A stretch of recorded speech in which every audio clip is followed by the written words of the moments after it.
يا بابا ايه في ايه؟ يا بابا كلنا ضربني بالقلم يا بابا. ده كداب يا بابا، انا ما ضربتوش خالص. هو كلمك يا ابني؟ ده كداب ليه؟ ده ابو بنيه في وشك. وكمان عايز تضربني بالبنيه؟ والله يا بابا ضربني. خلاص معلش حقك عليا.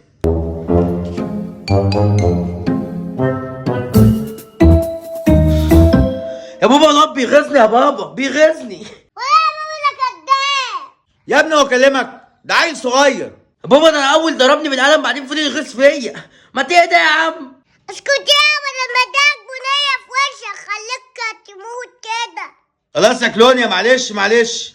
عيب يا فؤاد، انت كبير يا فؤاد. يا بابا كبير ايه وزفت ايه يا بابا، عمال يضرب فيا. ما تهدى اهو. ولا بتعلي صوتك يا.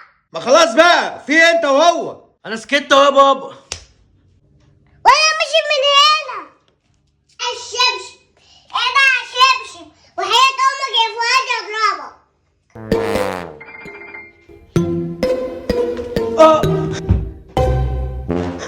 يا بابا في ايه؟ يا بابا كلنا ضربني بالشبشب وجري. ضربك بالشبشب؟ طب ثواني يا كلونيا. بابا انت ضربت اخوك بالشبشب؟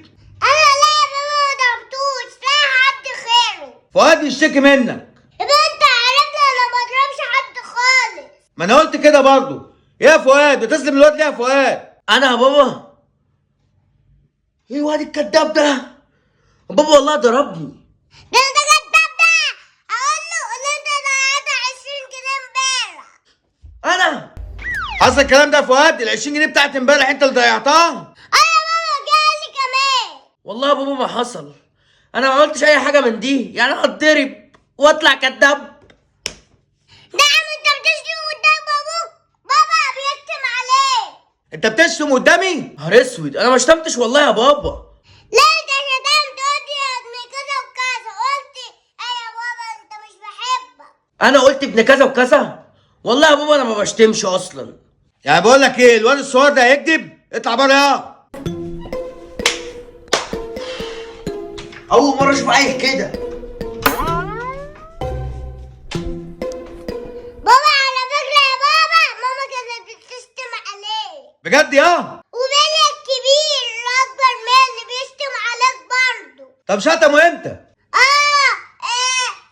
امبارح يا بابا. يا ابني الكلب يا كداب، ده امبارح كنا قاعدين مع بعض طول اليوم.